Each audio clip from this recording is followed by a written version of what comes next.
What is up guys? It's me Hannah and welcome back to my channel. So for today's video, magta-try tayo gumawa ng mga DIY na lip tint. So based sa mga napanood kong video sa YouTube and mga nabasa kong vlogs, meron tatlong ways para gumawa ng DIY na lip tint. So una is pwede kang gumamit ng crepe paper and yung crepe paper na meron ako is color orange. Susunod naman is gagamit ka ng food coloring, then ng petroleum jelly. Then, yung last naman is, pwede ka daw gumawa gamit itong tang na juice powder. Mga kailangan nyo is, of course, yung mga ingredients para gumawa ng lip tint. Then, gunting para sa crepe paper. Ito mga cotton pads since wala tayo nung container pang lip tint. Then, ito mga mini bowls since magta-try lang naman tayo gumawa. So, kailangan din natin ng panghalo and ayun, meron akong stick dito. So, last but not the least, kailangan natin ng mainit na tubig para ilagay dun sa mga ingredients. So, uunahin natin yung pinakamadali which is itong tang. Then, ayun, lalagyan natin siya ng tubig. So, yung nakuha kong flavor is apple since wala na yung strawberry and ayun, paunti-unti lang dapat muna yung ilagay nyo para matansya nyo siya. After nun, lalagyan natin siya ng onting hot water. So, ayun guys, hinahalo ko lang siya and ayun, hindi ko alam kung sino man nakaisip nito at kung bakit ginawa nilang lip tint etong tang na juice powder.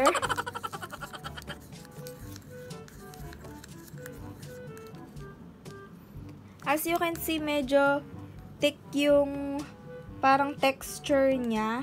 So, siguro pwede na to. And, ayun, let's see if mag-work to. So, ganito na yung itsura niya, guys. And, onti lang inilagay ko since itatry lang naman natin siya. And, ayun, wala akong any lip product or blush sa aking face para ma-try talaga natin if mag-work siya. So, itatry ko muna siya i-swatch and tignan kung gaano siya ka-pigmented. And, as you can see, ayan, ganyan yung itsura niya. Parang alam mo yun, nakikita mo yung mga particles ng powder.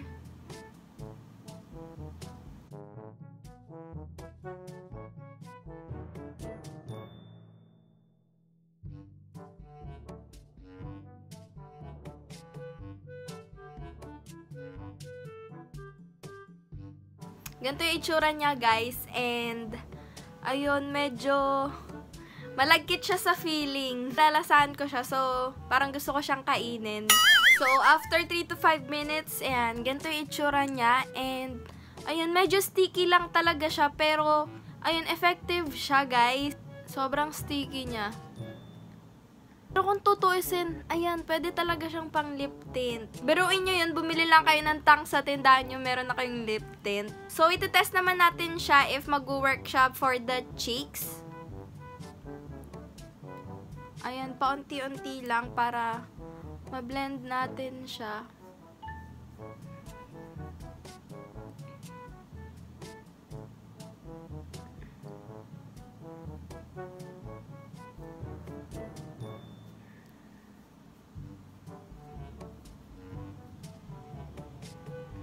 Hindi ko alam if nakikita nyo, pero ayan, meron naman siyang onte na nagagawa.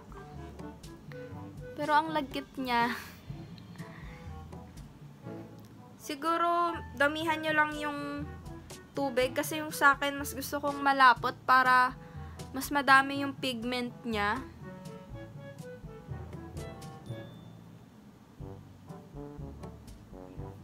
Ayan na nga, nag-stick na siya. So, ito na yung ating DIY na lip tint gamit yung tang. And, I could say na effective siya, guys. And, habang tumatagal, nawawala din yung stickiness niya.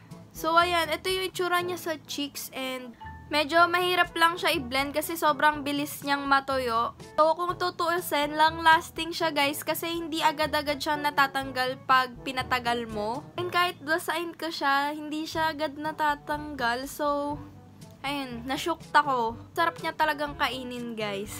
So, tutuusin, 6 to 7 pesos tapos may ganito ka na, sobrang mura niya na. And ayan, ganito yung itsura niya pag in-swatch mo siya.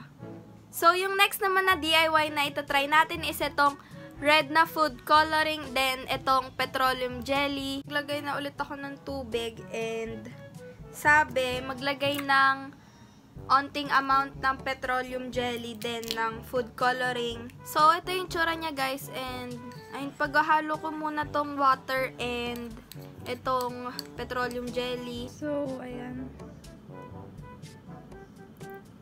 Oh my gosh, napadami yung lagay ko. Ang galing-galing talaga. So, itatry na natin siyang iswatch and titignan natin if effective ba tong DIY lip tint number 2. So, ayan. Parang almost same siya ng color dun sa una, pero parang mas reddish lang siya kaysa dito.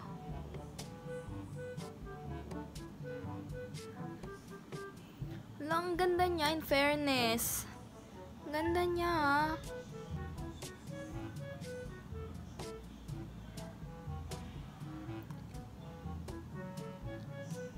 Ang pigmented niya, guys.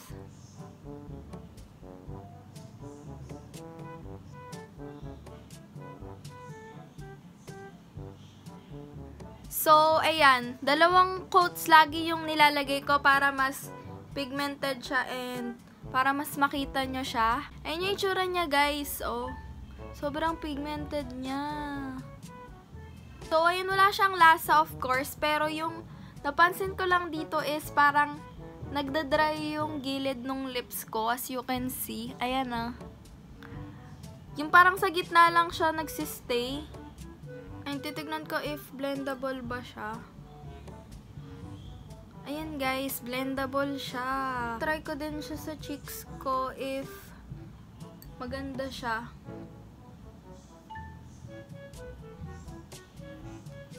Uy, in fairness,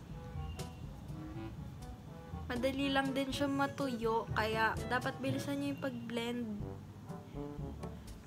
So, ganda yung itsura niya pag nasa cheeks ko and so far, nagandahan din ako sa kanya. Ayun, less sticky siya and ayun, ang pigmented niya. Nagstay din siya sa lips ko as you can see and ayun, sobrang ganda niya guys.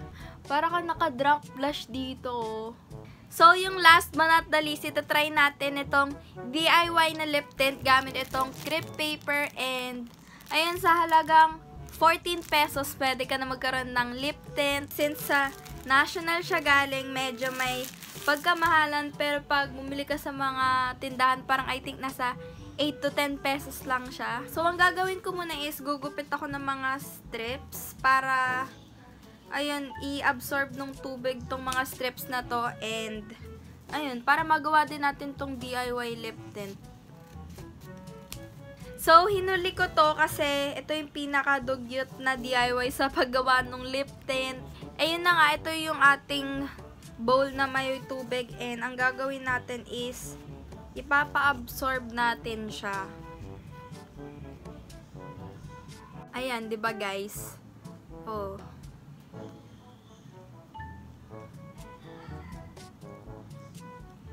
Pag nabasa nyo na siya, ayan, squeeze nyo lang para mapunta yung tubig. Actually, hindi ko alam if gagawin ko tong DIY na to kasi natatakot ako and ayun, sabi dun sa ibang mga nabasa ko, hindi safe ang crepe paper for DIY na lip tint. Pero ayun na nga, itatry lang naman natin siya and sasabihin ko yung verdict ko about dito. Ito na yung itsura niya guys and ayun, color orange yung nakuha kong crepe paper since wala ng red and pink. So, ayan, isi-swatch natin siya. Ba't wala akong makita? Hindi siya ganun ka-pigmented. Kailangan mo siyang i-build para madami yung color na lumabas. Dapat talaga yung pink or red yung kukunin ko kaso out of stock sa lahat ng NBS na napuntahan ko. Ayan, sobrang blendable naman niya. So, wala pa rin ako nakikita.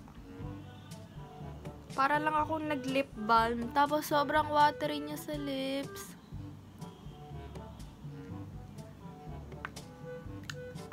Bakla! Ayan, tatry ko siya sa cheeks ko.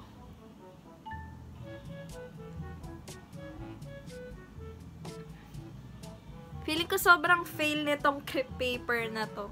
Wala akong makita. Parang, ayan, meron ako nakikitang on tip, medyo peachy siya. Kailangan niya lang talaga siyang i-build. Pero kung yung red naman or yung pink yung nakuha yung crepe paper, siguro mas madali nyo makuha yung kulay.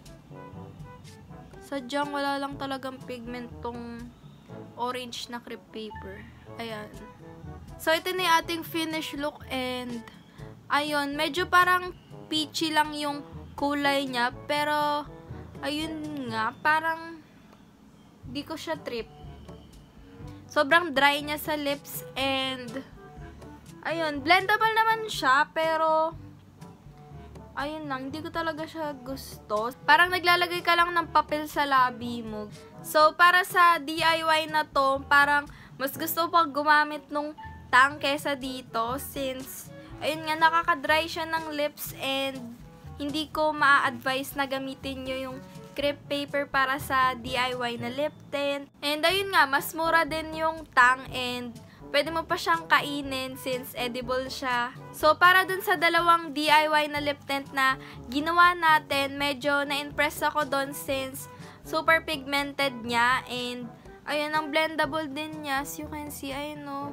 Ito nga parang totoo siyang lip tint na sinwatch ko. Feeling ko yung pinaka-advisable na pwede nyo gawin is yung DIY number 2 kasi ayun, lalagyan mo lang siya ng food coloring and ng petroleum jelly. And ayun nga, hindi siya sticky, long-lasting, blendable, and ayun, medyo mura na din siya. For me, mas gusto ko pa rin bumili ng lip tint since proven and tested na siya. And ayun, hindi din naman natin alam yung mga side effects ng mga DIY na ginawa natin. So, ayun. May mga mura naman ng lip tint ngayon, guys. Sa Watsons, 'di ba? Meron ng 50 pesos. Then, meron din akong nakitang shop na 60 pesos yung lip tint nila. May 80 pesos, 100 pesos. So, that's it for today's video. Sana nagustuhan nyo tong video na to. And if you do, please give it a thumbs up. And kung bago ka lang sa channel ko, i-click nyo lang yung subscribe button down below. And then, if may mga video suggestions kayo na gusto nyong gawin ko, i-comment nyo lang kung ano yun. Also, don't forget to follow me on my social media accounts. Thank you again, guys, and see you on my next one.